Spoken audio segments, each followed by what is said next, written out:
I will start recording too, and I think we're good to go. All right, I'll play a track where this is loading because it's taking time. The other track is called Phasing.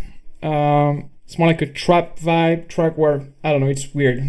I just played for those who don't know.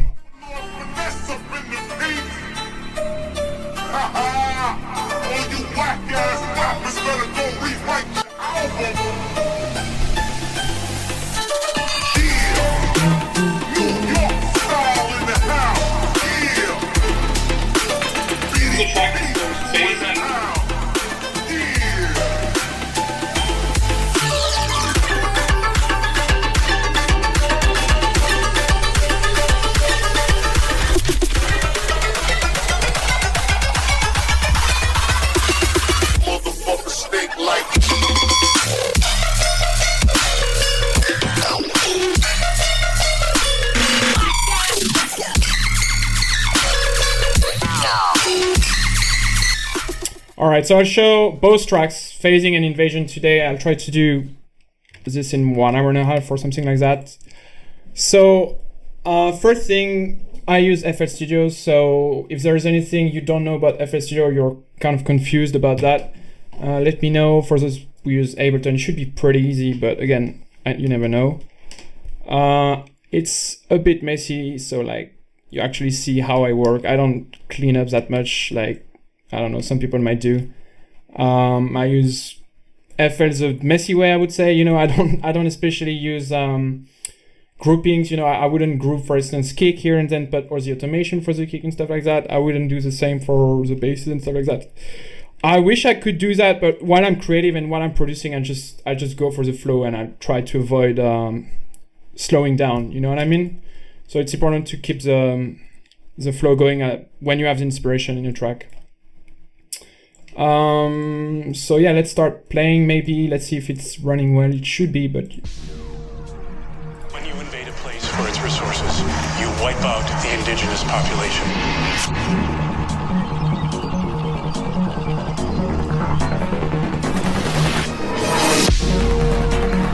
Right now, we are being colonized. Can you see FL good? Like, can you see everything on FL?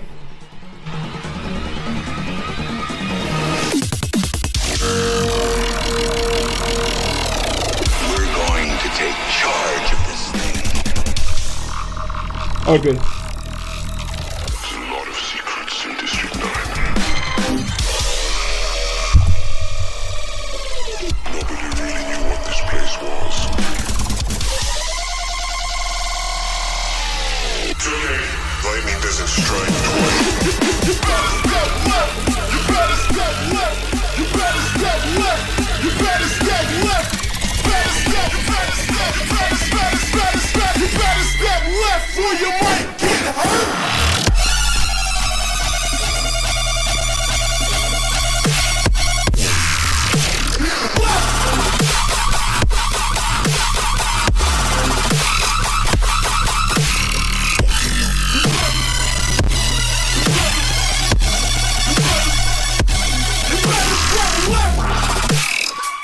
Oh, what's going on here?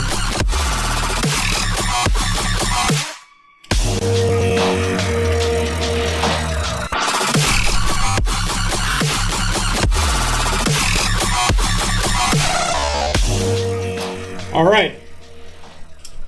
So let's try to be productive and maybe jump right to the drop possibly.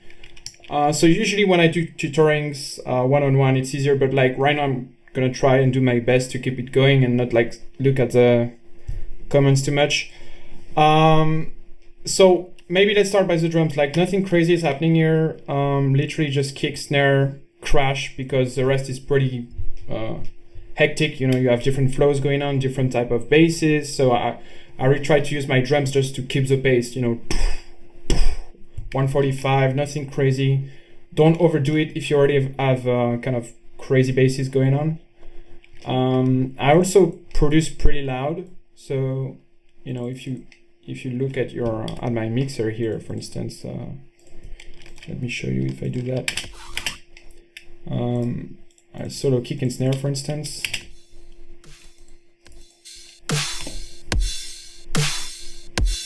Like literally my kick is going like maybe 5-6 dB above 0, and same for the snare. Make your music stand out, get more views, and way more engagement. Bring your music to life. Get Music Visualizer in every format, even for social media. Get started today. The link is in the description. Snare, so I kind of like this clipping sound. It gives you that extra thickness you want, but in order to be able to clip that much, you need to select the right kicks and snare before. So that's why my kick, when they're played on their own, like let's say I make a copy of this one without any effects or any boost or anything, it's pretty soft actually, you see. But to make it bigger and to be able to clip it, you need to select this type of kick. This way when you clip that, you will get exactly the right amount of distortion, but also the right amount of sub. Because when you distort something, it's creating a lot of harmonics, but also reducing the sub you have in any, could be a sub, could be a kick, could be anything you have where there is sub and harmonics. You need to have this balance, or at least have a control on this balance. So that's what I try to do. I also try to phase accordingly when I have two kicks at the same time. So here, you know, when you zoom a lot, you can see the phases roughly aligned. It doesn't have to be perfect, but for example, if I reversed here, it's kind of weak now, because if you layer them on top of each other, at some point it's actually almost, you know, canceling each other. So you know, take a look at what you have here usually. Don't layer if you don't know what you do, or if you do, really go look and make sure the phase align and the volume are in control, and you know, the frequency balance is in control as well, right? Also, maybe before I jump to anything else, it's important to know that my kicks usually, I really try to have them with a short but big transient, like really big but very short, right? And then a sub that's static, like a constant note, right? The sub is not doing like choo choo, it's literally doing like boom. So for example, I'm making a sample pack right now and the kicks kind of sound the same. So one sec.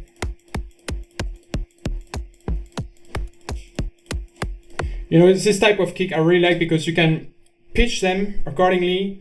You can play them just with a strong sidechain because it's almost like a sub and a kick together, and it's really good for modern dubstep, I feel. So yeah, definitely look for this type of kick. And if you don't really know, just select one,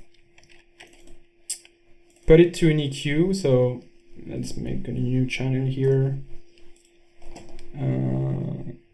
Oh damn, here maybe. And then you see the sub. It's just a note. It's not like a pitch down. It's literally just a note ringing in the sub. So yeah, first thing, kick, very important. Of course, it's one of the main stuff you need to look for anyway. Then snare. So I decided to go for kick snare and not like kick clap here. Oh, there is a delay somewhere. I don't know if you can hear that, but anyway, whatever. Yeah, I really tried to, I decided to go for kick snare instead of kick clap for this track because I already had like 2 tracks with a kick clap vibe for the EP, and I think I overdo it. So yeah, I really tried to change it up, even though I should do more, I think. So the snare is 2 different snares. One for the low, like super loud. When you play it on its own, it's like shit. But then on the whole track, I think it makes more sense. So yeah, very loud, very clippy. A bit of OTT also to boost the high end. Overdrive on my snare sometimes, especially like when you color the high end. So basically in Ableton, you have overdrive and you EQ towards the high end to have that on top. Then what else? Transient shaper, nothing crazy. Should I put it louder? Okay, let me see if I put it louder here.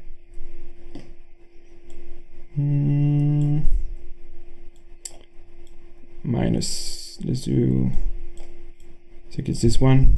Maybe it's gonna be too loud. Better. The sample pack is gonna be released hopefully with Splice, so I don't have any release date yet. That's why I'm still working on it. I'm basically working on it as long as it's not released, right? Yeah, so yeah, you see, nothing crazy. Literally keep it simple, keep it effective. Don't overdo it. If you don't think you need something, just don't do it.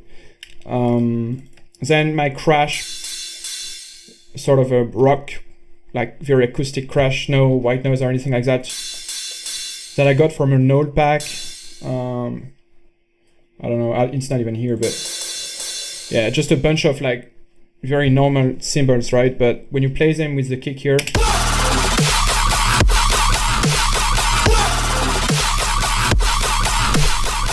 it's not acting as a strong transient, like it's more like feeling all the high ends a bit more, like it's not even sidechain, I think.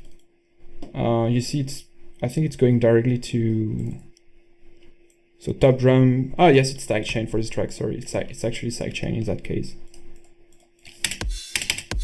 Yeah, so it's filling the empty spots here in the high ends. What else? I don't have much drum here. Like, I mean, my drum processing is very easy on this track. I also have rides and a bit more top drums here on the B section.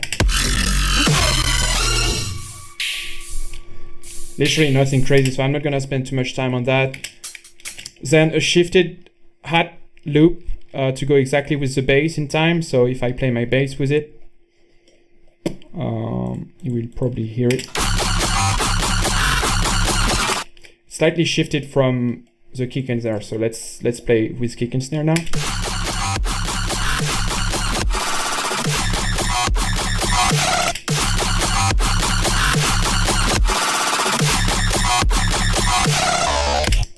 So yeah, it's subtle, but like, let's say I decided to bring back my flow exactly on time. You see, without this time difference here, it wouldn't hit the same.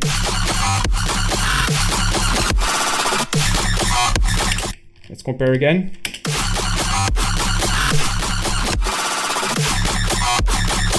So yeah, for like this type of track, you know, the very stabby, plucky rhythm bass, try to make a very simple pattern. Could be triplet, could be eighth, could be quarter note even, and shift it to the right. Some people do that just to avoid, just to improve the sidechain too, but I do it for the groove. You know, it almost always works. Yeah, I will talk about the sound design later on. I'll just start with easier stuff here. My sidechain, as you can see, is being made like through just an automation clip. So in FL we have something called automation clip. If I change one automation, it's changing all the same clips, right?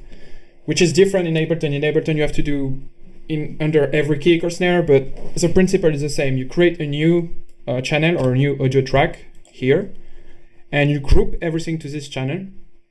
Literally everything you want to be sidechain. So all the basses, the crash, the rides, even the synths and stuff like that. And then you automate just one time, and then you sidechain that using this automation. It's important to do it just in one point, because if you do a sidechain, say, on your bass, and then a sidechain on your sub, and then a sidechain on, let's say, the rides and stuff like that, you might be, of course, a bit more precise on each of them, but I'm not sure if it's actually helping you, and I'm not sure if it's actually noticeable.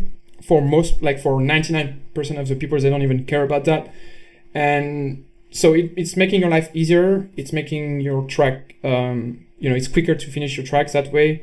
And it's also just making the whole process easier. You don't have to think, oh, I forgot about that ride sidechain, or, you know, that, you know, whatever. I think you get me. So again, simplicity here.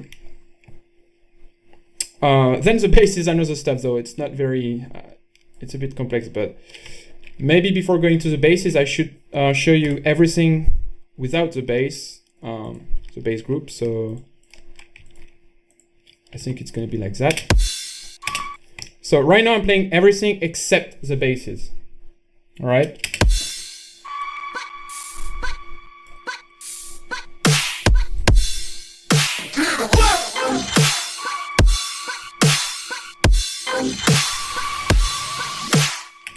So the idea here is to show you that you don't need a lot going on in the background as well. You see there is just a offbeat here and kind of off grid too. There is some choir in the top octave here, and some detuned strings I got from Yanis. I think this one is a cool video. I could even show you. I remember this track. I was looking for extreme strings.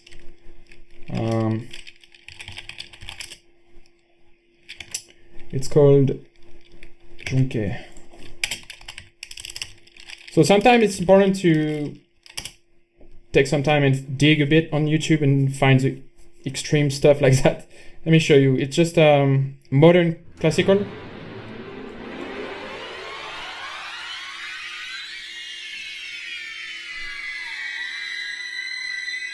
So I think this type of track is perfect to kind of create background, intensify your track, create more tension. You don't have to do too much. It's already pretty insane because it's made for that, right? So yeah. I could make it in Contact, but whatever. Then some reverse random stuff. Yeah, not much. Again, let's move on maybe to the first bass, right? Because I know you guys probably want to see that more.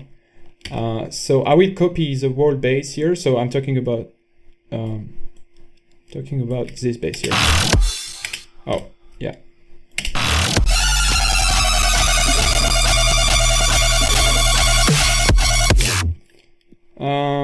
So let's copy that and let's try and explain what's going on here and maybe the techniques I used for this track, for this type of bass, sorry. So as you can see, it's just the same MIDI clip cut, chopped and looped, but I'm not gonna do that. It's just changing the sound a bit. It's not really important. Let's keep just a one sustained bass, like. Right? So if I don't have any post-process, it's still sounding quite big, right? So you don't need an extra post-process for that type of bass. However, let's see how it's going, like what's going on here. It's a serum bass. And the main thing you need to look at is the way it's FM'd, right? So there is FM from B here and FM from sub. So B is FMing oscillator A and sub is FMing oscillator B. Both B and sub are not played, or just a little bit, just to give a bit of background, but not much. And A is going to be the main root sound, but being FM from all the rest, right? But the key element to get that ring, kind of telephone ring sound, is to have your sub note normal, then you have a, kind of a very high pitch B, and then a super low pitch sub, right? This way you get the high end from the B, and the B is automated by like a boo doo doo doo doo. You can even hear the frequency modulation happening, or the phase modulation. So let me get rid of sub here. So let's do maybe, let's move the octave just so you can see.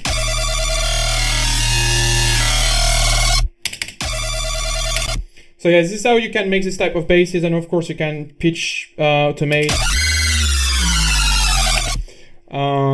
You can have comms filter, always nice to have a bit of comms filter. However, if you do put comms filter, please don't automate the cutoff, because it's destroying the phase, it's destroying the power of your synths, right? So keep it just at the same cutoff. You can have resonance and drive if you want. And also another stuff when you do sustained basses and just your main basses in general is don't always put chorus, filter, delay, flanger, phaser, reverb, all this type, and even hyperdimension, all this type of effects destroy the mono and the core of your sound, and literally why your sound is being good at in the first place. So always use them like 50%, 60% max, like I did here. Just as an example, if I made like all the way here on the hyper dimension and all the way on the filter.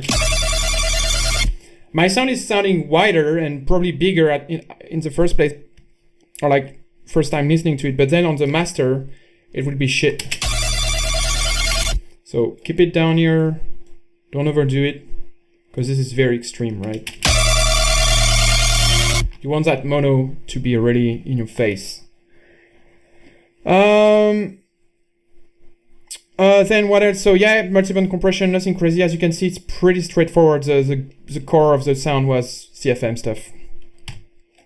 Okay. Then the post-processing to make it a bit bigger is complex for not much. As you can see, like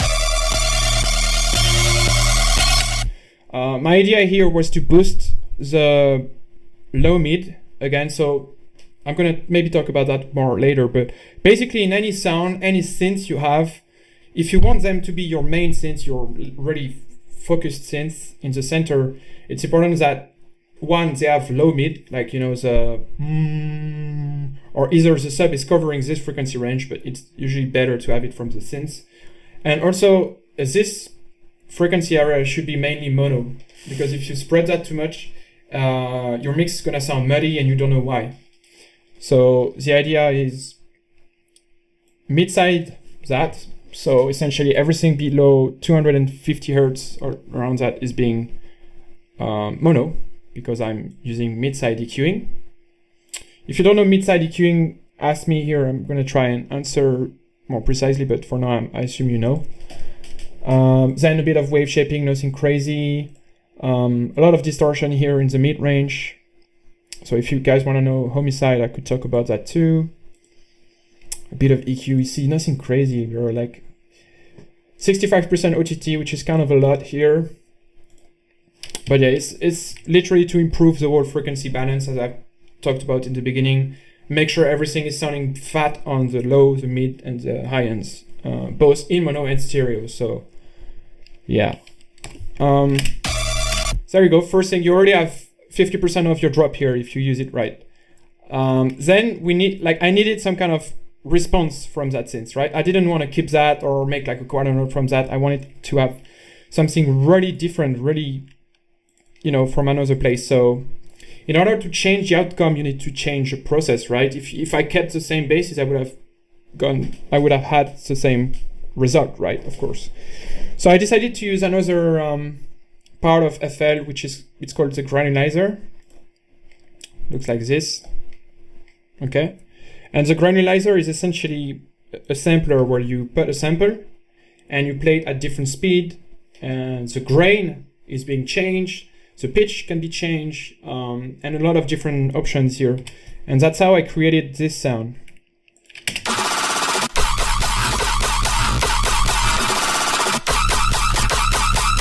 But it got too hectic with the automation, so I had to resample and put it here as it is. However, I think I made a copy of the granulizer here somewhere, so I can show you better. Okay. Yeah. So this is my actual granulizer sound, button 5 here. And if I take my sound, like the sample I used, that's my sample I used. And I took it from my track Infection, which was from my previous EP before that. It's just a plug sound with a strong sub and kind of a strong transient too. Very plucky, very strong in your face, but again, on its own, it sounds kind of shit. So I knew I had to make some, you know, a lot of changes to keep that sound interesting in the track. So I used two different granulizers essentially. One is doing the call every time, even here, and one is doing the answer every time. So always work in call and answer, and also always work in 4 or 8 bars. Very, very, very important. So yeah, and then what's being automated here is actually a lot of stuff. So let's look at what's going on here. the pitch is changed. So every note, the pitch goes from up to down to create a sort of detune manually. Without it, it sounds like that.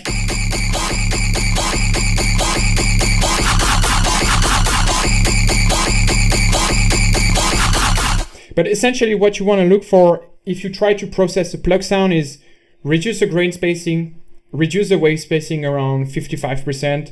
And what it's going to do is it's going to stretch the grain, but also stretch the waves the other way. So the grain is going to be super high-end, super screechy because all the grain will overlap.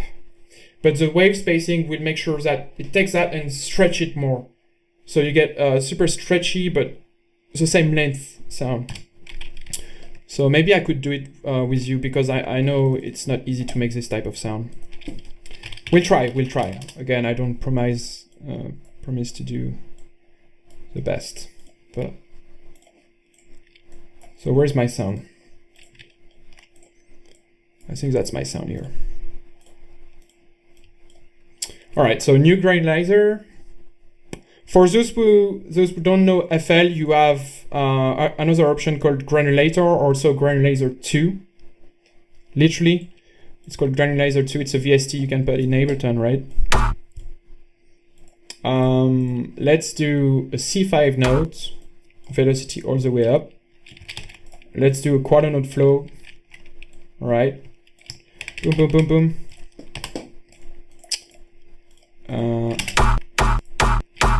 There we go.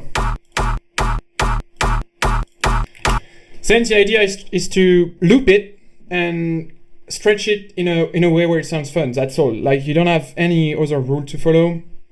And then don't care too much about your sub because the sub will go crazy. But first we need to get that sound a bit more interesting.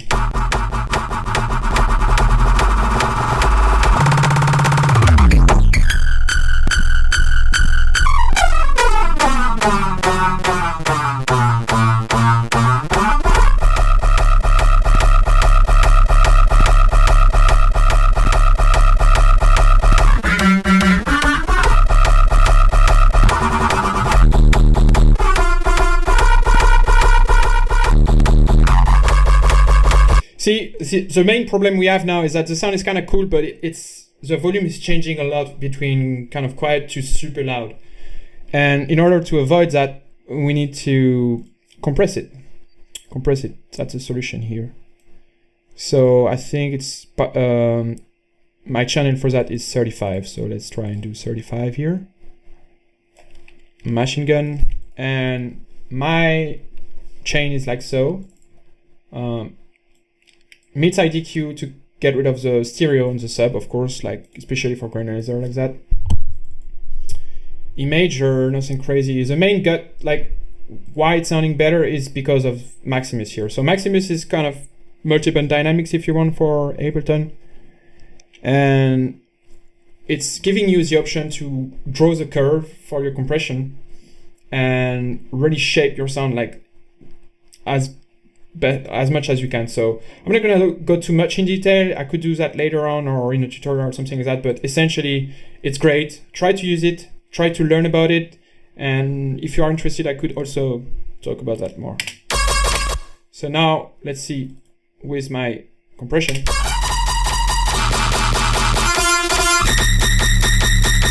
See, it sounds better now. Without it, with it, it's because my volume is being, compressed when it's going too loud. So I don't have this extra clipping I had before. So that's probably why you might have trouble making your sound right here in granulizers, because you don't compress enough, maybe.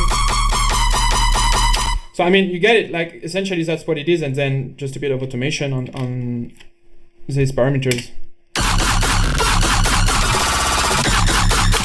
And then in the context of the track, let's do the first two basses now.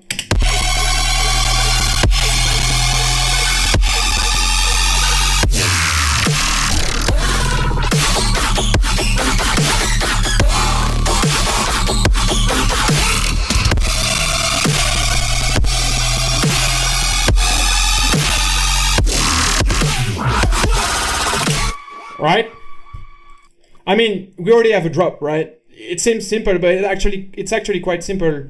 It's just forcing yourself to do it. Sometimes that's what it takes. And of course, you can see the inspiration. Like, I wouldn't lie, it's definitely inspired by Marauder on this track, because I loved the EP I had put at that time. It's called Elevated or something. Elevate.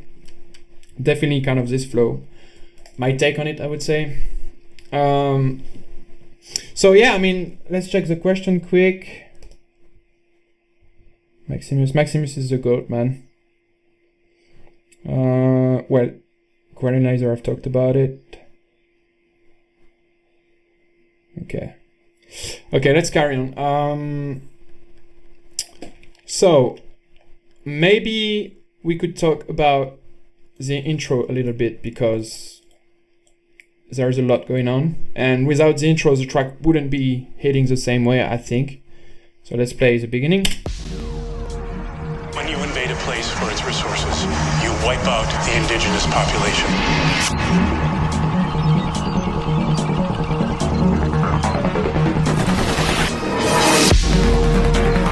Right now, we are being colonized.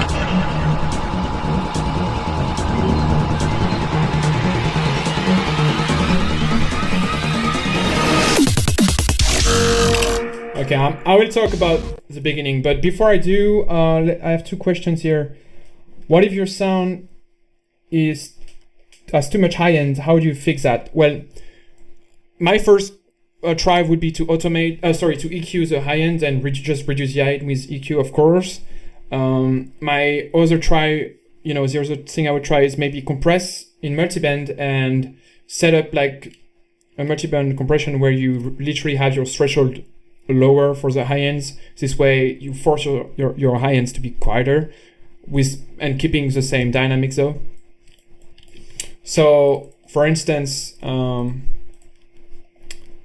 let's say you want to use OTT for that, right? I assume everybody has OTT. So upwards and downward compression will either increase your volume if it's below the threshold, and downward will reduce your volume if it's above the threshold. So in that case, if you just want to reduce your high ends, you can just kill the upward. So it's not going to boost the signal. It's just going to cut if it's going above the threshold, right? And let's say, you put the mid and the sub here, you can put your high end here. And this way, your high ends won't have the option to go louder than that, right? It's going to be compressed a lot at this point. And to make it a bit softer, you could increase the time and just using it in parallel, because OTT is kind of insane. So that's how I would do it. And let's try now on a sound. I could make just a quick bass or whatever. Maybe, no, not that one, but let's do a new serum patch where I overdo my FM, for instance.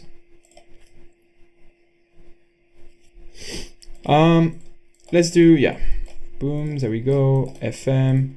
Let's overdo the high end on purpose, right? Let's see what we have. So it's gonna sound like shit, but that's the idea here.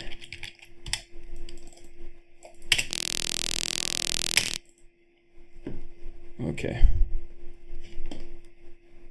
Maybe it's here? Yeah. See?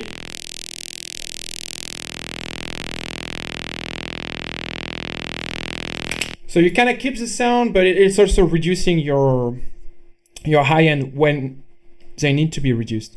It's different that if you did it by EQing, because EQing will reduce the same amount no matter what, but compression will reduce the high end only if it goes above the threshold. That's a key element to remember here. This versus this. So remember the two options you have here, right? Compression or EQing. Do you make your bass groove well with the sub bass? Yeah, well, here, just quick, and then I'll jump to the intro, right? Then here, maybe one odd thing about this track is that there is no sub. the sub is inside the two basses, so there is sub within the screech. Just because the basses allowed me to have a sub. I think it's this one. There is not too much FM, so I could have a sub going from that, and then I kept my sub, so no high pass, a bit more compression here on the sub to get my sub super loud. No distortion on the sub again, you see just a bit of the mid-range here. And then same process here to keep my sub kind of clean and loud while having the rest good too. And on my granulizer, well, we did it, right? So remember, we keep the sub. We always keep the sub here. So it's kind of, it's the synth and the sub are in the same patch on this track. There's no actual sub on top. The only sub I have is this one to hit in the questions, like it's like here, and then super distorted 808.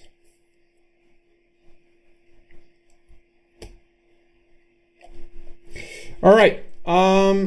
For the intro, I think it's important to talk about how I approach my intros. So depending on the track, of course, it's different, but like most of my intros, when it's going to be like a dance floor track or hype track, I want to have a vibe at the beginning that I can build on and loop and increase over time the intensity over that loop, right? So try to keep a motif or a melody or a vocal, right, that makes your track memorable. People will listen again to your track and will say like, oh, I remember this track, right? Loop that, and with effects, with layering, try to keep the same motif you had at the beginning, but in a way bigger way, like way bigger. So in that case, it starts with just a little bit of ARP, a little bit of sample. When you invade a place for its resources, the idea is to have kind of a mysterious vibe. Also something, you feel like something will happen here. It's not a lot of tension, but something is definitely happening, right? You have these vocals I cut from Alien movies, so Alien Invasion. That's why the track is called Invasion. when you invade a place for its resources, you wipe out the indigenous population. So kind of build a story, right, with your track. Get some samples that are related to each other. So if you go for invasion, in that case, well, try to get Earth invasion, something around apocalypse maybe, or destruction or something like that. And that will help you a lot. You have this one cut from the same trailer, some sci-fi effects. So it's a lot of ambience and background elements slightly rising, to create that tension, to create that vibe. When you invade a place for its resources, you wipe out the indigenous population.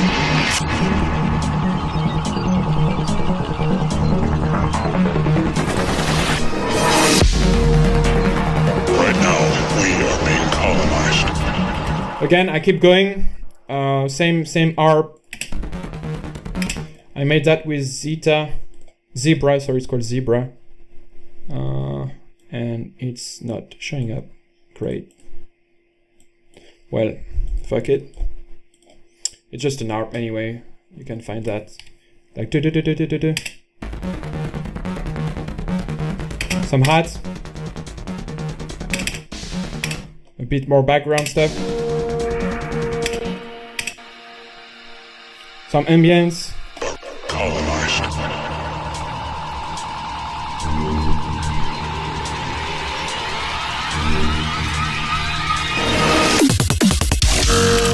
And then here, what I love to do is just before the next 8 bars or 16 bars in that case, I cut everything and I make a transition to really introduce and hook, introduce the next part and hook the listener, right? Like what's going on, And then, as you can see, I do that every 4 bar even.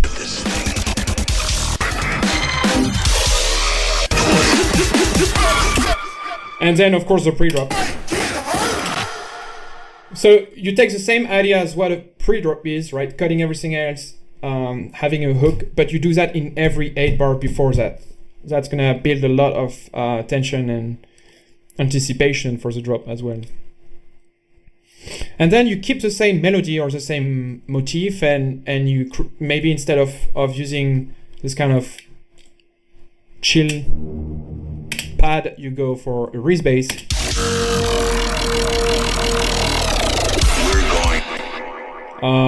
And then you have more tension going on with the layers here. To make this kind of,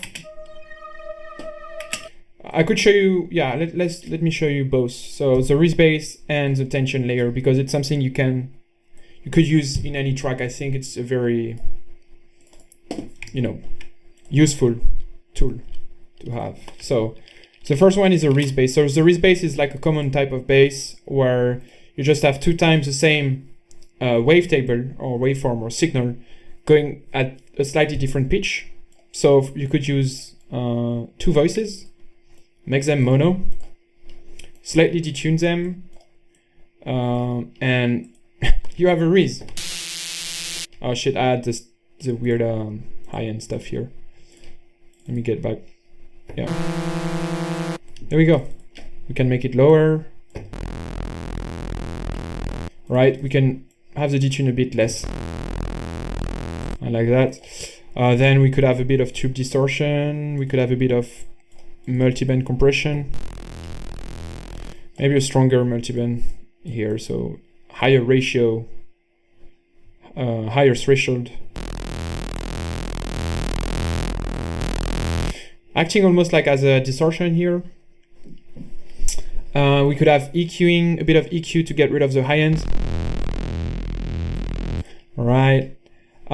So you build on that, but the idea is to have 2 times the same sound detuned in mono.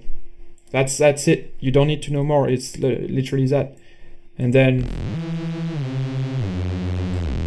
you get that drum and bass thing going on.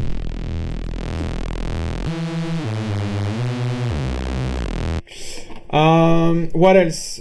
We could, sometimes what I do to make that Reese bass sounding better is I use a bit of conf filter, but again, never 100%. When I design my conf filter, I do it 100% and then I bring it down.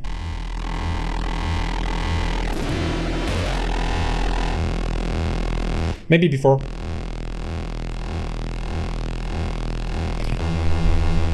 You could use mono, legato, and porta here to do the boom.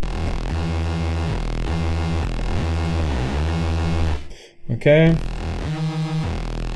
Well, I think that's good enough for here. And then maybe if you want to make it a bit more fancy, you could use vocoding such as vocodex. So watch out what I do here.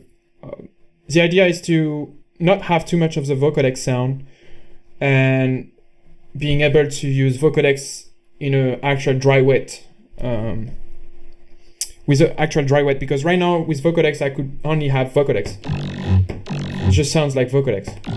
So how to get rid of that? Well, no contour, no filters, no compression. This is a sound goodizer, so this is basically OTT built in here. So none of that. No wet. There we go. Now I have my original sound here, and I can blend some of that wet.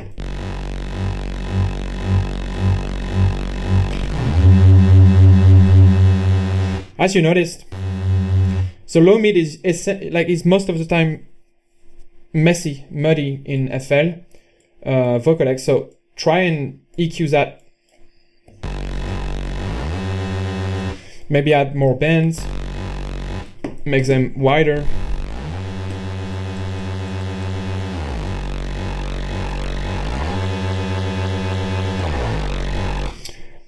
Maybe have your OTT back again. It's starting to sound fine. Less conf would be nice. Maybe one. Sometimes what I do is I get one like super high pitch layer, like a sine wave, for instance. Okay,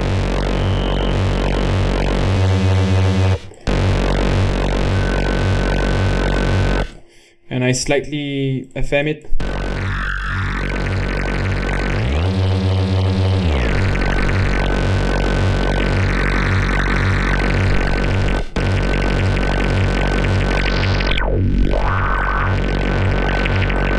What we could use is also peaks. So peaks is good to create formants when you don't have them. So formants is essentially the talking basses, the yaws. So we could have a ramp here. Sorry, it's kind of long here on my computer.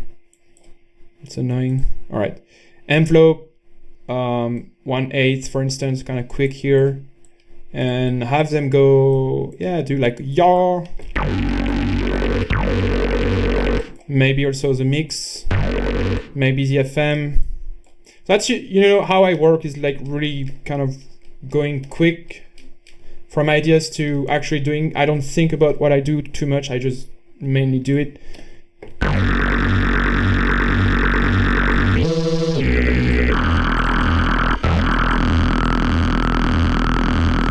So you see, now we created a bit more character to the bass. It's not crazy, it's not insane, but it definitely has more potential. That's for the reeds. Now for the detune bass I had with it, which in my opinion is useful. This type of super detuney bass. Well, it's not a bass, it's a synth, by the way. Just take one saw or triangle or something and 16 voices. Make your music stand out, get more views, and way more engagement. Bring your music to life. Get Music Visualizer. In every format, even for social media. Get started today. The link is in the description. And have them being not randomized, so start at the same phase. And you will get roughly the same result, so let's get rid of that. Let's make like just a 16 voices.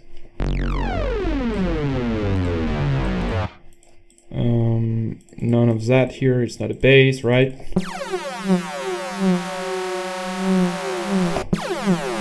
You can increase the range, the pitch range, you can increase the width here a bit more because it's not a bass, you can have a bit more width.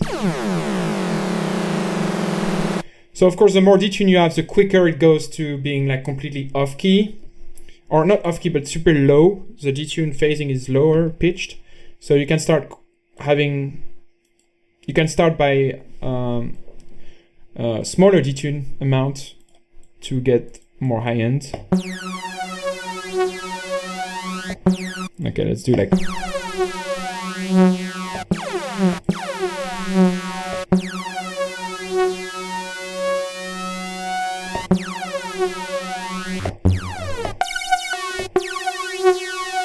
That's how I do, most of the time, and then you can use, for example, plate reverb, maybe even all the way up, you know what I mean?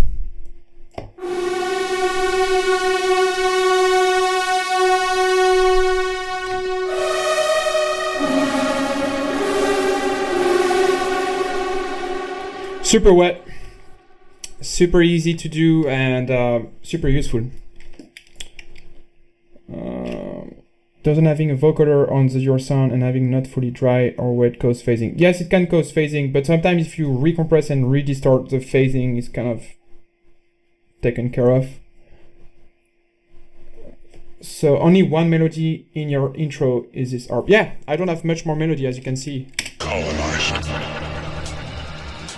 It's also a choice I made because I knew the track didn't need more melody. If I had like a super melodic intro, it wouldn't make sense to drop like, it doesn't make sense. So the intro has to go hand in hand with your drop, of course. We're going to take charge of this thing. There's a lot of secrets. Nobody really knew. So that's the automation for the Reese bass here. Not very important, it's just a bit of detail. And here, as you can see, I do my drop bass, but in a subtle way, instead of going to a Reese, it's now my drop bass, but in a softer way.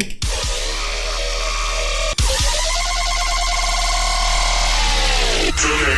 Lightning doesn't strike twice. Same transition.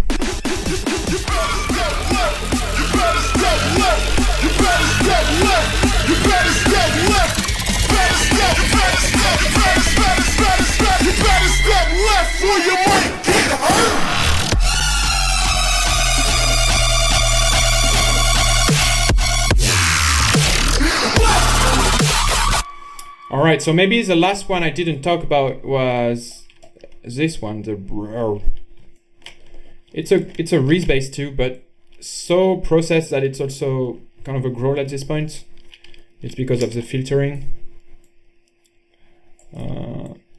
That's how it sounds like. Very, very intense. So let's get rid of the effects just to see. Without the effect, it's less impressive, right? Still formanty, still like intense, but not the same. So what's going on here?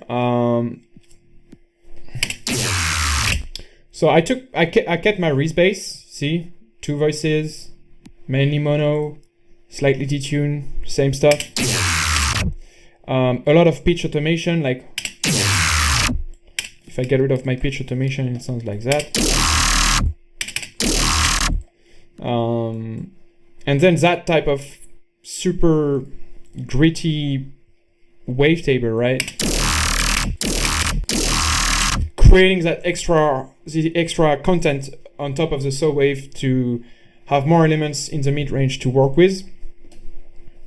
And then the idea is to make that a bit more having a bit more performance and being more distorted than is usual. So distortion is much more intense here. The formants are created with the EQ, the chorus, and maybe the phaser. Essentially that though. So you move some peaks around like wow or deep, and by doing so you create a movement that's usually makes you remember like the vocals of a human, like wow. That's usually how we talk, right? There's formants all around, and if you do more and more filtering like that, you will get closer to an actual growl. So the answer is usually in the filters, and combined with, again, multiband compression and distortion. Then to make the sound bigger, you see the good old vocodex again. So yeah, you can check the settings here, right? I talked about already.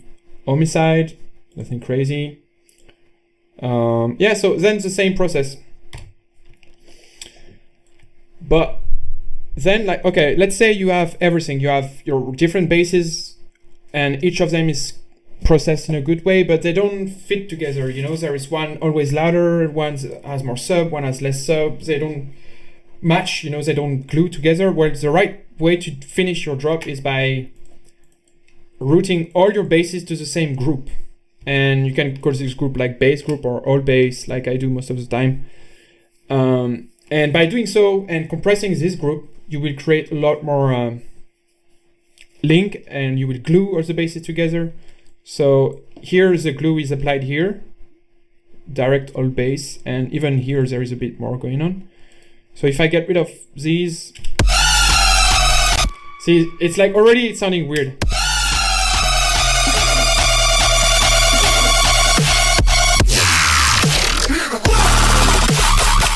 Now the machine gun is too loud, you know, you have lots of problem going on. So the idea is to make sure that one, each bass is roughly at the same volume, and two, that also each bass is represented the same way in the low, mid, and high. So you don't have any other options than compressing heavily to make that happen. And here, for instance, we have Maximus doing so. He's boosting all the pre-gain before the threshold.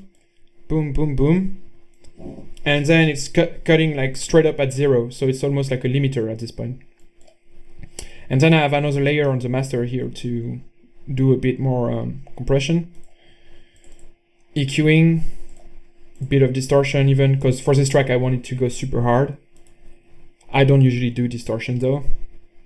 And then it's all going, like everything is going to this yellow group here, where I cut my low stereo, just to double check. I had to reduce the sub a bit maybe. A bit of limiting, a bit of more EQing, you know, just a tiny bit, because it's a group, so you don't want to do too much. So yeah, to sum it up, like each bassist needs to be, like essentially needs to have its own sound signature. And then once you figured out what basses go where and you figure out your flow and stuff like that, it's important that you take the time to go back on each channel, EQ it the right way to find a compromise for each of them. Let's say one is super good but too subby, and one is super screechy. Well, reduce the sub on the subby one and reduce the high end on the other one, and then group them and compress them together. This way it's going to be more consistent. It's better to be consistent than being completely not like consistent and having different volumes and stuff. So yeah.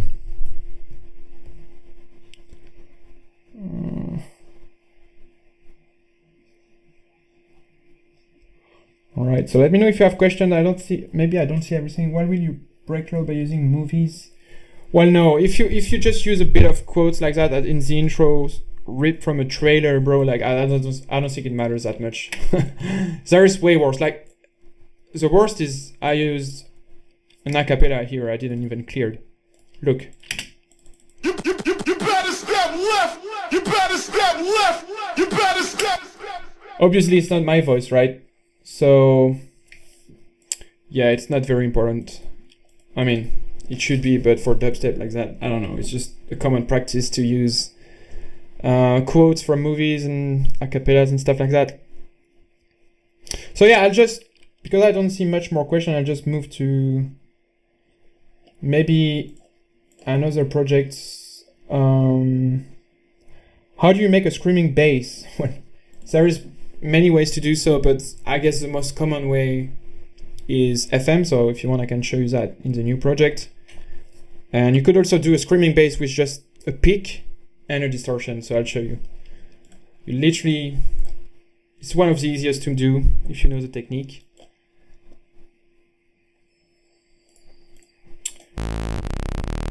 Let's select that sub note. There we go. So first of all, you need to create a ramp, quick ramp. All right. Sorry, not that. Boom. Create a peak that's going up like. So something like that, I'd say.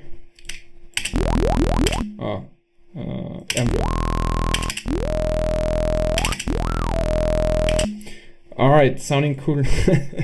But then you distort a lot. And then you compress a lot.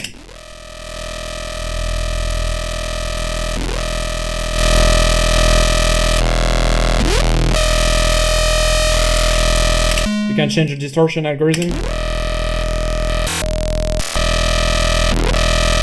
You can even create your own distortion in Serum, like edit here. Let's say, I don't know, you can make like a strong shape like that. Go to A.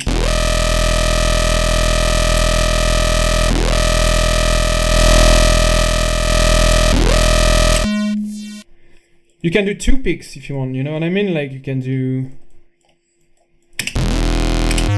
Oh shit.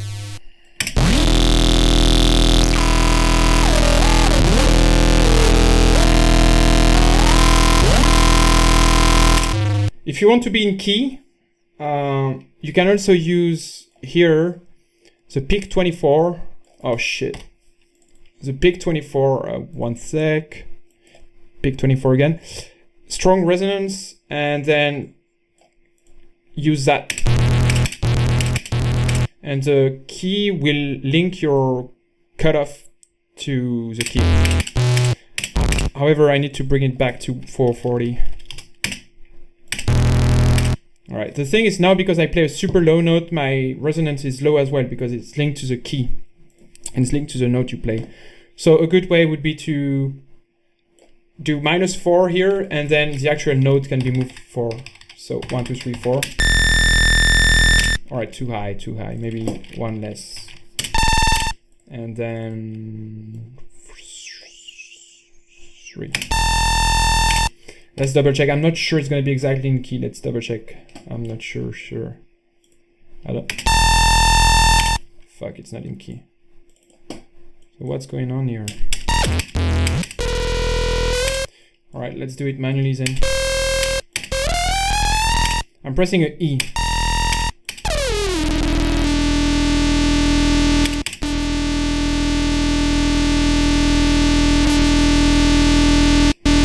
If you're not sure about your key, use a G tune and make sure G tune is getting the right frequency. Sometimes G tune can get more of the sub, or you don't really know which frequency is being triggered in G tune. So for that, I'm just gonna use that peak.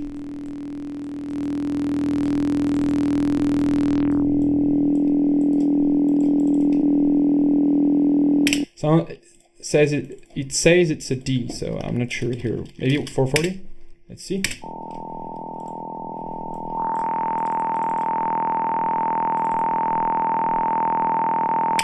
Fuck, I'm confused. I had it literally yesterday.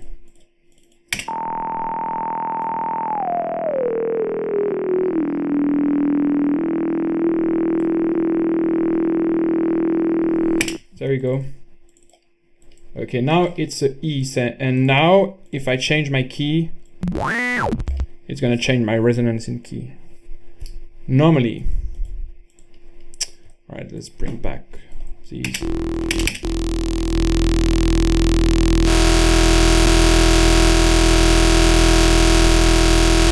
So yeah, first way to make a scream bass, like so. And then another way would be to use FM. So let's get rid of that. And let's just use a FM. See, I'm just literally using 2 oscillators, 2 so, 1 at -3, 1 at +2. And that's already sounding big, right? You don't need to go crazy. In the context of the track, it depends though, but like, I like the triangle because you can over distort it if you want. We could also have another layer, maybe like a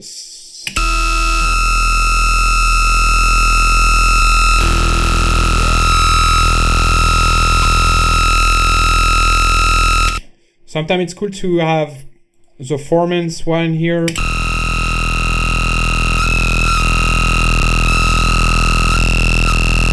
So it's subtle, but it should be subtle. It's like getting rid of some of the high ends and low end, but also make the mid-range sounds more interesting.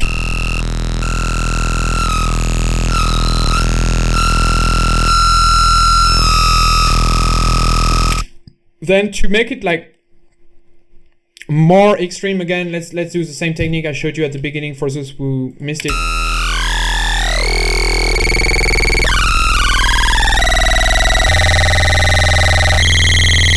I can play an octave lower.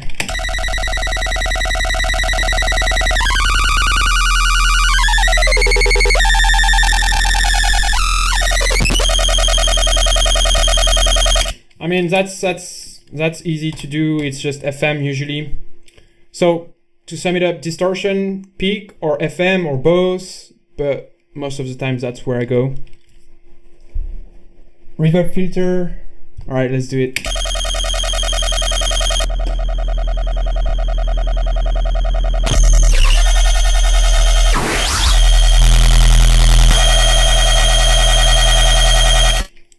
I'm not the best reverb filter guy. Sorry, you're better than me on that.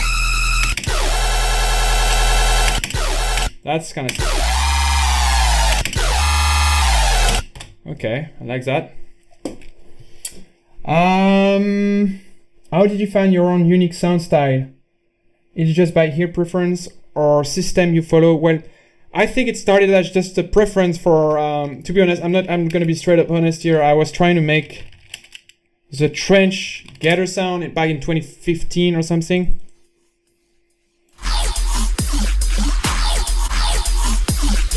Like, so back in the days that was big. I don't know if it's still big, but anyway, I still love that, by the way. And I had Massive, right? Massive is another VST I used to do more. And I figured a way to do kind of the same sound, especially by using the voicing tab here. And that's what that's what I was doing. I was literally doing that all day. So, and I'll show you how to make the same sound in Serum, by the way, after that. So you make a quarter note. All right, I'm afraid I'm not gonna be able to do it perfectly, but fuck it, we'll try. Quarter note, and then you go voicing here, right? You can have quarter note here, do your automation on the voicing, kind of raw. Let's do. Thing is, like, you need to enable restart via gates. Pretty you can kind of see where I'm going right now with that.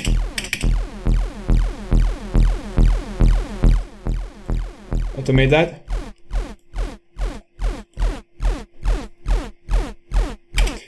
Back in the day, I didn't know about compression or anything, so I would just literally EQ to compensate. Go for a reverb, like band reject or some shit.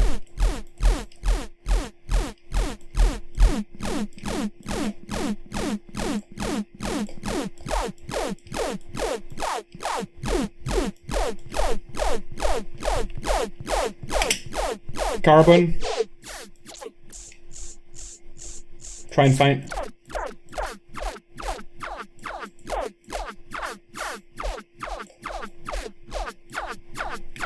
All right, so that's already good for Massive. Because Massive is I'm not the best at getting the big sound from Massive straight up because I don't have compression, so it's hard for me to get it insane. But let's see.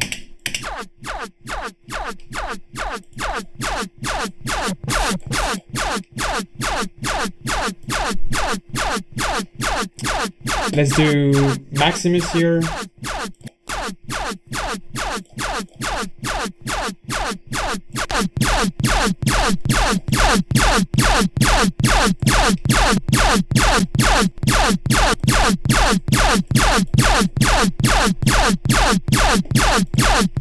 Anyway, yeah, so I think to answer that, my first sound was kind of that sound.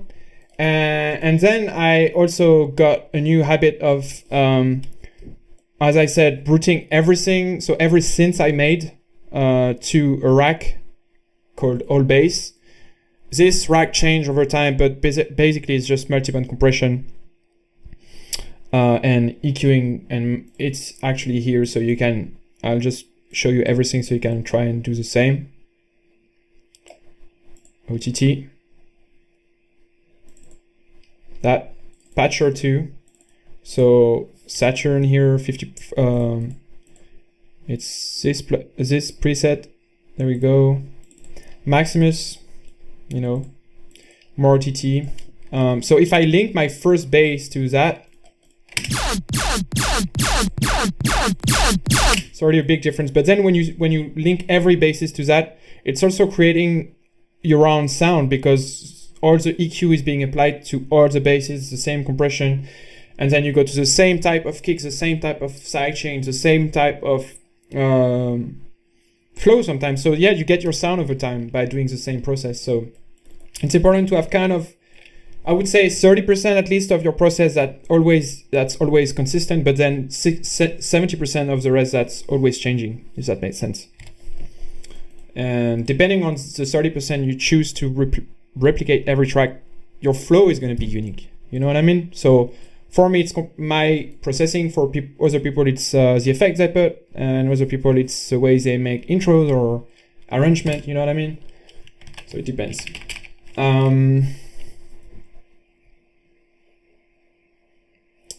All right. And then to make that sound, by the way, let me show you that quick. To make that sound in Serum. So let's copy that. Well, you create like, I don't know, 11 voices or some shit. No stereo, random on 0.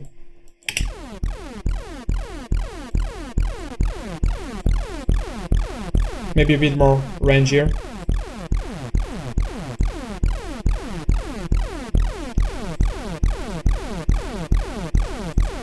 And then you can go and increase that sense of laser sound by having LFO2 here doing the pitch range, the pitch automation on B.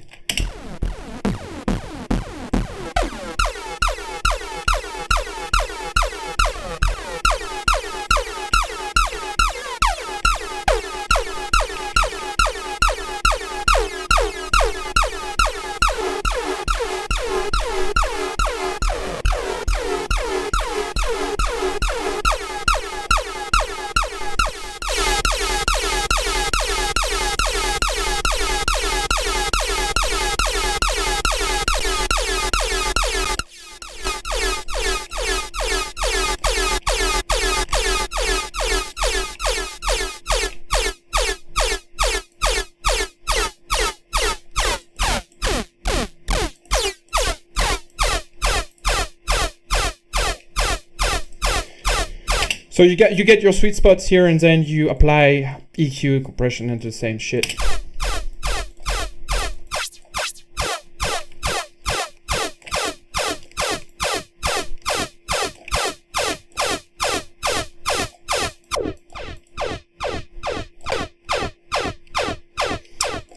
You can put comms filter, for instance.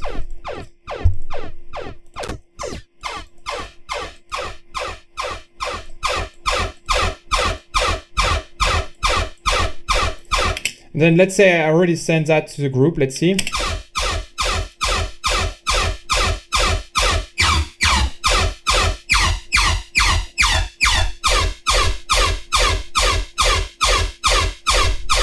See, so it's already kind of sounding like me in a way, and usually I would do more, but that's the starting point here.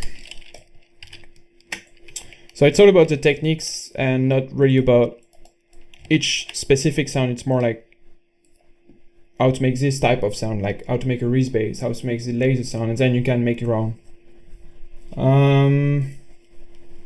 Alright, so I'll try maybe going to more Harmor stuff if you guys are interested about that in phasing. So by the way, you can get Harmor on both Mac and Windows, but if you're on Mac, you need to get FL Studio 20 and then do Harmor on FL and then resample and put it to Ableton. If you use Ableton, that's it. But I'm on Windows and FL, so yeah.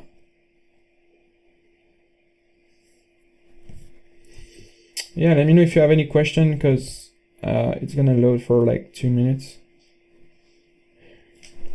Do you find your own unique sound style just by ear preference? Yeah. How do you generally come up with flow drop flows and phrasing? I try to work in question and answers around 4 or 8 bars. So essentially you have a question and then answer, like you loop that as long as you want, and then transition, and then new question, new answer maybe, and you get the flow going. And that's usually a good formula for dubstep. It's like you show maybe attention, you create something at the beginning like pram, pram, pram, and then boom, you loop your main bass for at least 2-3 bars, and then boom, transition, create like a unique bass. Like that's where you kind of have to show off at this point, either a drum loop or vocals or bass, or different bass at this point. And then again, new section, new question. Let me show you exactly. For example, on this new track, I'll tell you where is my question and answer and stuff like that. We meet again.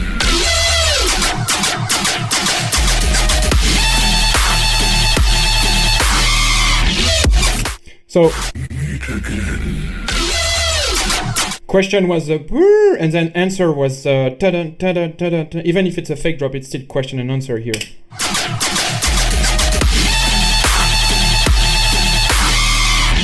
New question, new answer. And also, okay, let's say you have a good question and answer loop, like 8 4-bars, like brrr, ta-dun, ta-dun, ta-dun, for instance.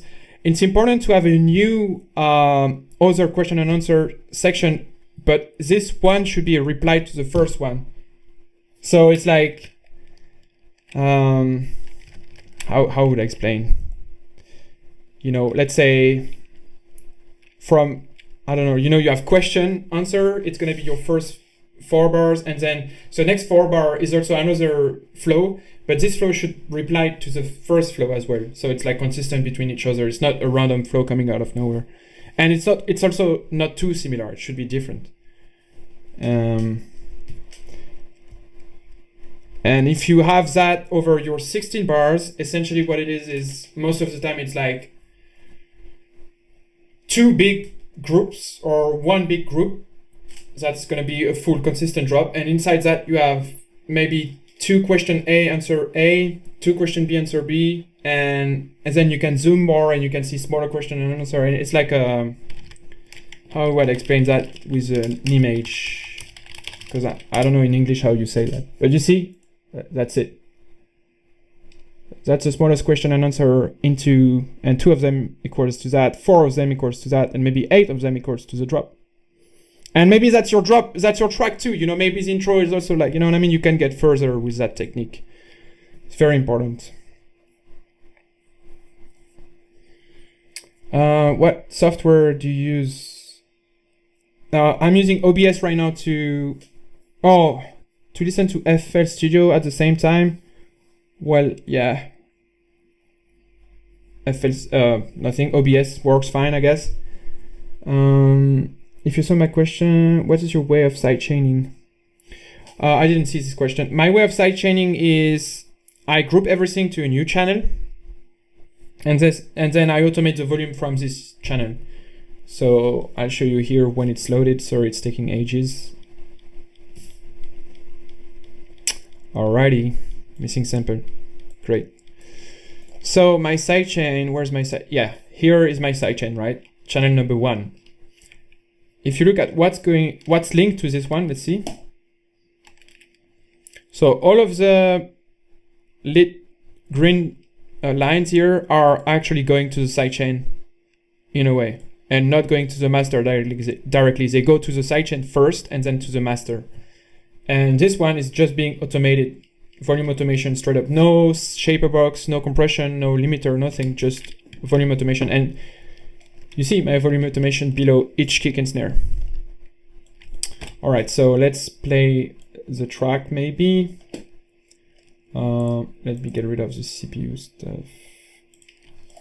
You know what's up with Lord Finesse up in the... You know what's up with Lord Finesse up in the beat. Ha ha! All you whack ass rappers better go rewrite your album. Yeah, New York style in the house. Yeah, BDP crew in the house.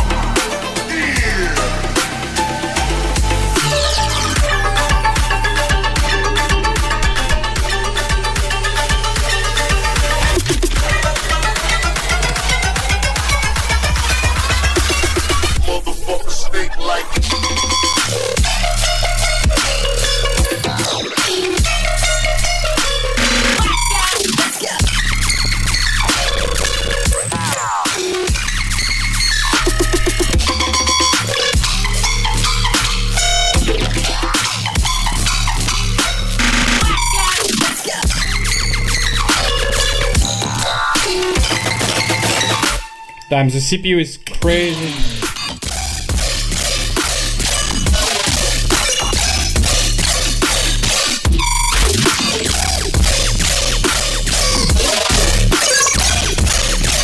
Fuck. I don't know why my CPU was great when I tested today. Let's see. I can Disable that. It's annoying. All right, let's try now.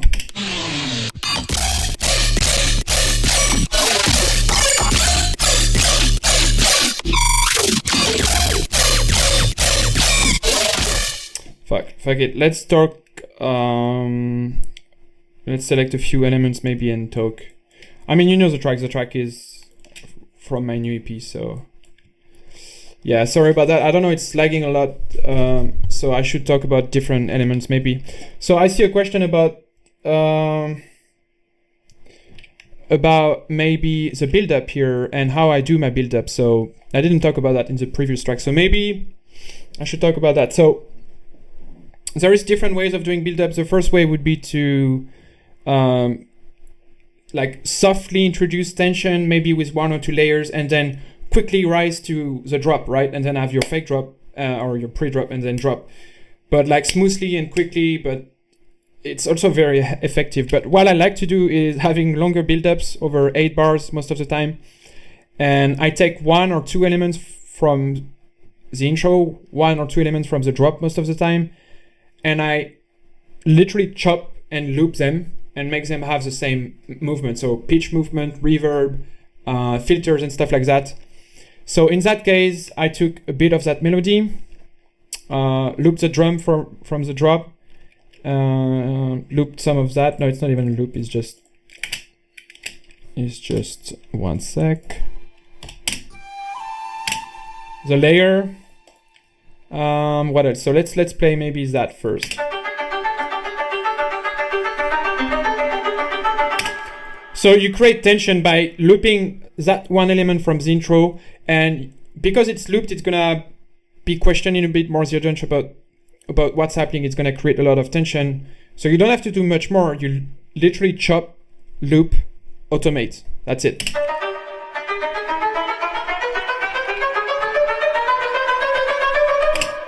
So that's one ear. Then maybe I have the drums. So I could talk about that. Let me select all the drums together.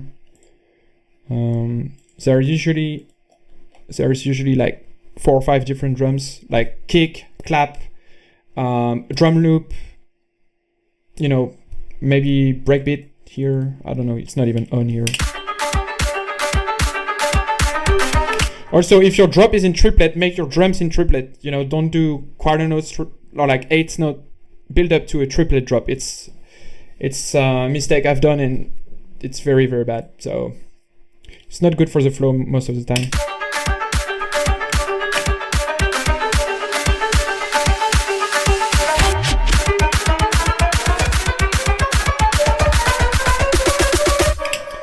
Literally nothing crazy, and then you keep building like that. You keep adding layers. So let's add everything now.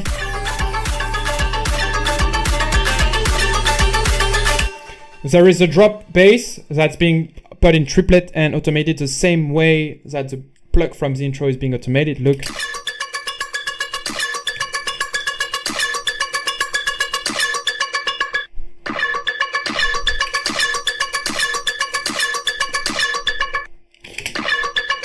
Wait, it should be, the pitch should be automating this one. I'm kind of confused here too. It's called Gummy Key. 1 sec. Oh god, I have too much automation now. F, G. Sorry about that.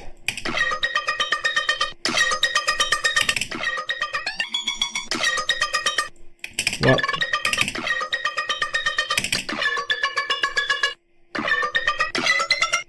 Well, normally it works fine. I don't know what's going on here, to be honest. Normally stretch mode is fine. There we go. Let's play with the pluck.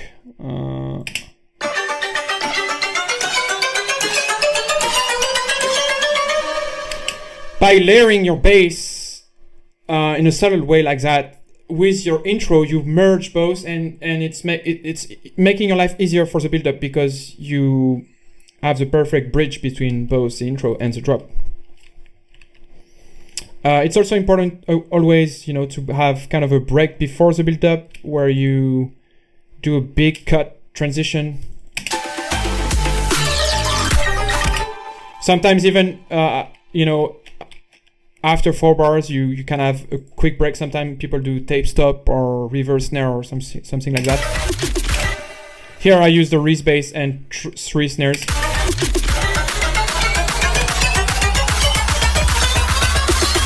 Motherfucker stink like.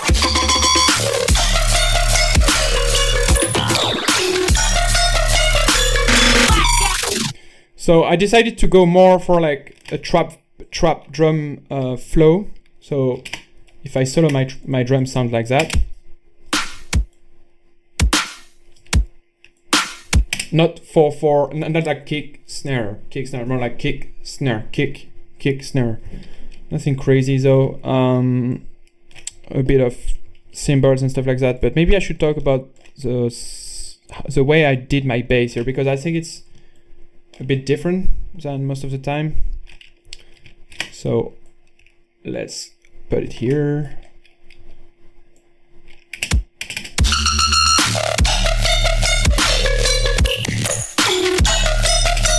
So I don't have all the automation, so it's not gonna sound exactly the same. I work with a lot of automation, as you can see. But the idea here is I took a scratch I made from Harmor, and we could do one from scratch after that. And the frequency here is being automated, like kind of like an LFO would be. But what's great about working with automations like that, literally in the playlist, is that you have a lot more control. So if I want to completely change the flow, I could just do that, like, or like, I don't have to go and make a copy and all that. By using automation, you allow yourself to be super quick to do changes. These two here control the phaser, and I'll explain later why the phaser is very important, but without the phaser, it sounds like that.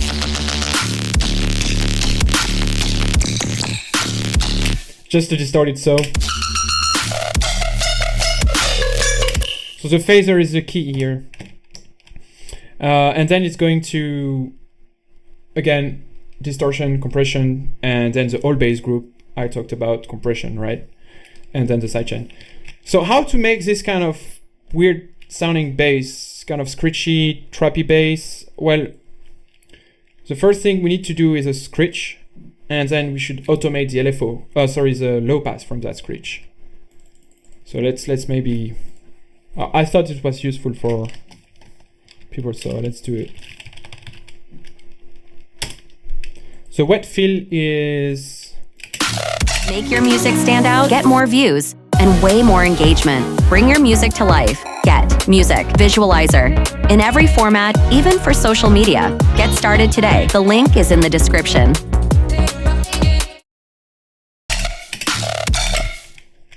I assume you talk about that?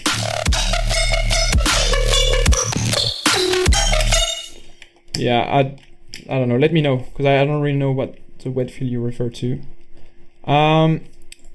So yeah, Harmor. I don't see a lot of tutorials about Harmor, so I'll try to explain as best as I can. So Harmor is different from Serum, Massive, and every wavetable VST, because it's doing additive synthesis. So when you are playing, essentially when you are playing a saw, you are not playing a saw. You are playing a lot of sine waves that create a saw, all right? And what this is good for is by changing each harmonics, each phase of each sine waves that creates this, but in very different ways. Like you can change the pitch, you can change the phase of each of them without too much trouble, like you would have, for instance, with a wavetable synthesis like Serum. So let's say I want to make a low pass. I'm not actually applying a filter, I'm just reducing the volume of the upper harmonics, right? Let's say I want to change the pitch of random harmonics.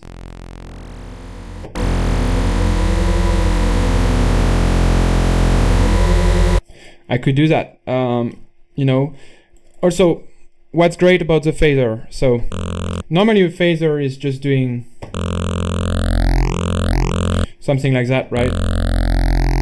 It's a filter that cuts a few frequencies, but not not depending on the harmonics or the actual wavetable, right? It's just randomly applying the filters. But with Harmor, we can have what's called harmonic phasing, and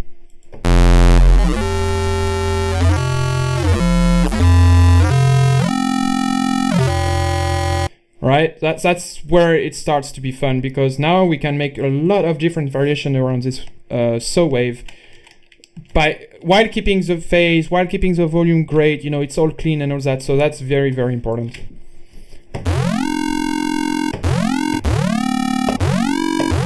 And now if I change my width a bit, I could go for a crazier type of shape.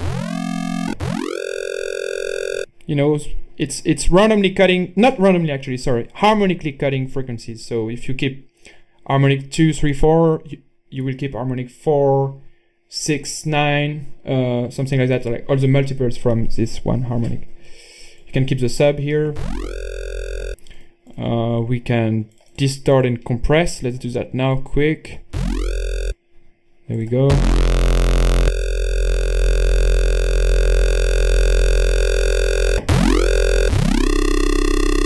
All right, starting to sound okay.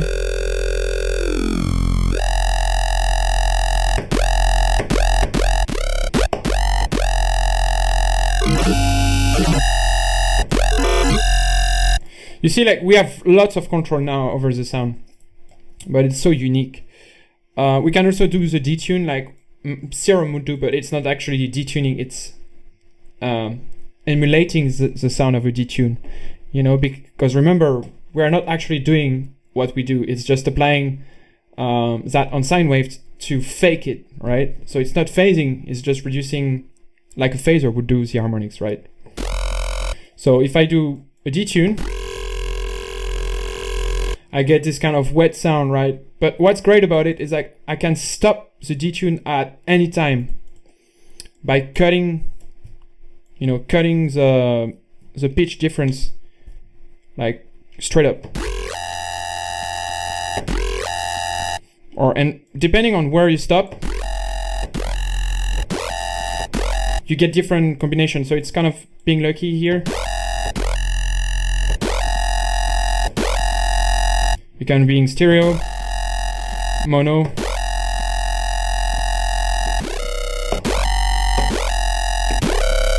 Let's use. Okay, sounds cool.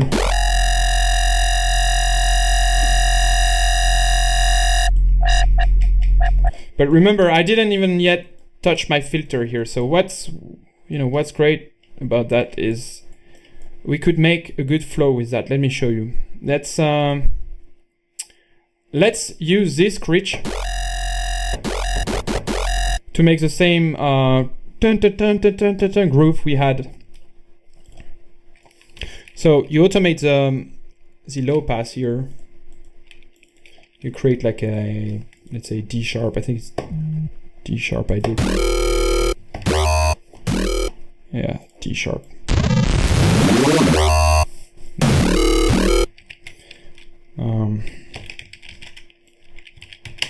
Dun, dun, dun, dun, dun.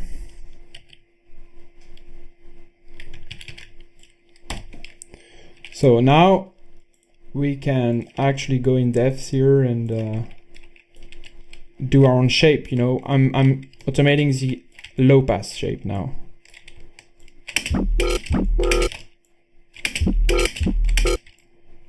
Let's just say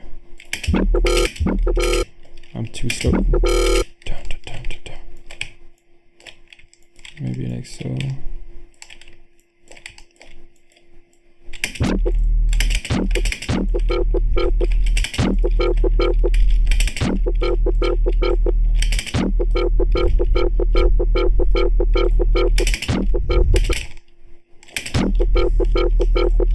So it's already a bit more interesting, right? But let's try and make it bigger now. I didn't talk about a key element to my sound too. I forgot about that. Is you see this resonance here? Usually a resonance will just make the crossover frequency sound bigger, right? Every time. But by doing noise resonance here, I can select random harmonics to resonate.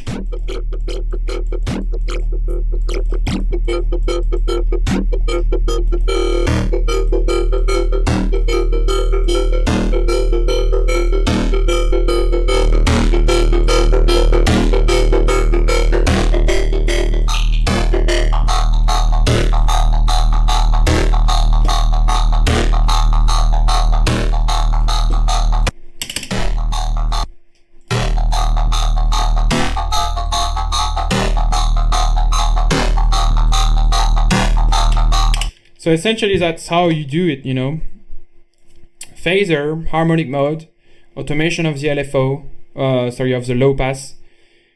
Noise resonance, very, very important. Without the noise, I don't have the same.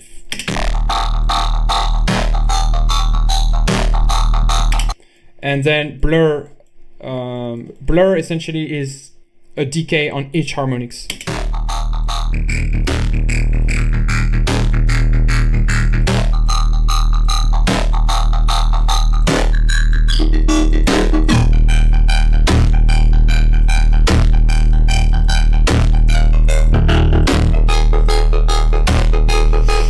Okay, and sorry, then you can automate that. Sorry, where you want in so the phaser width I was moving, you can just move it where you like it, you know.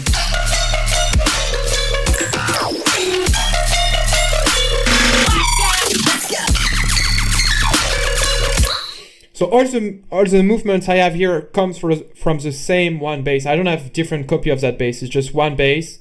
But the automation make it move more, you know, like the LFO, the phaser width, the phaser offset, and I also have tiny screeches below, like so. You know, just subtle stuff. So these ones are actually screech without the low pass automation. It's just straight up the same screech. All right, so what else do I have here?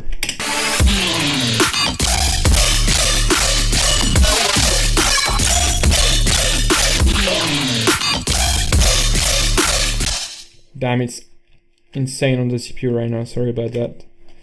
Well, it's kind of the same technique now, but instead of just using that screech as a sustained trappy sound, I decided to cut the MIDI, make it quarter note,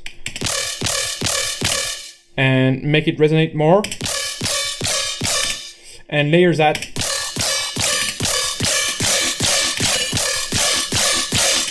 Like 1 layer, 2 layers, 3 layers.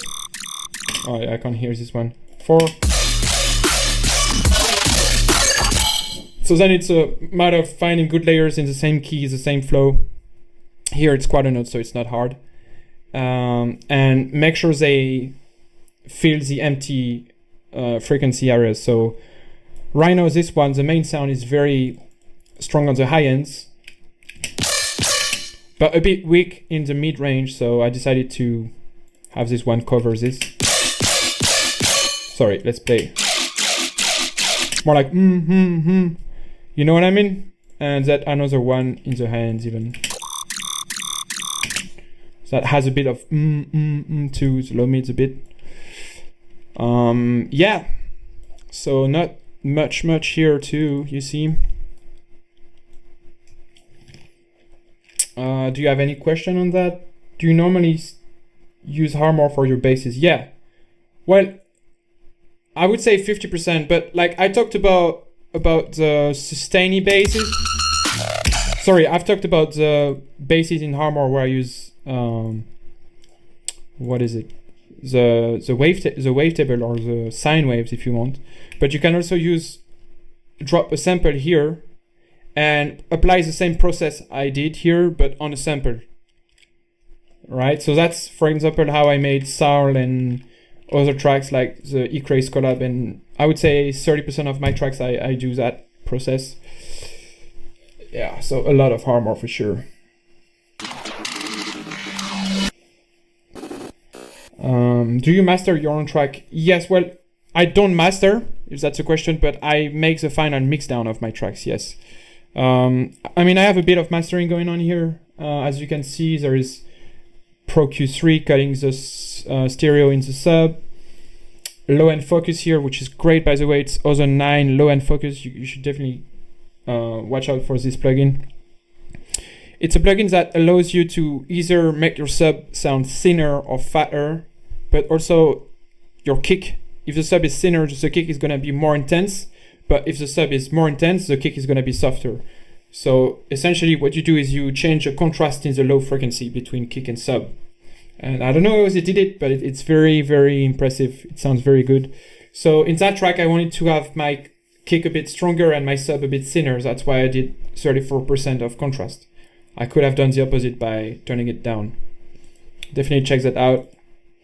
Imager, here it's literally almost nothing, just 50% image, more image in the mid-range and 7 in the high ends, and a clipper. And that's it. And also it's important to know that in my intros, I have a limiter, but only on my intros. So my intros will sound a bit softer and more, you know, just lower in volume than the drop naturally by having a limiter in the intro. This way I don't have to worry too much about, you know, clipping in the intro and stuff like that, because it's going to be limited anyway.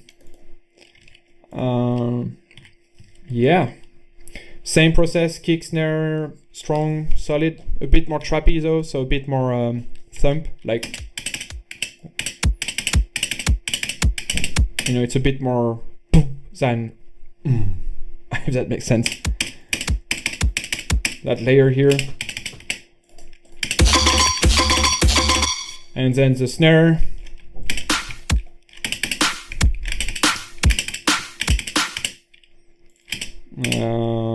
Sultan drums here.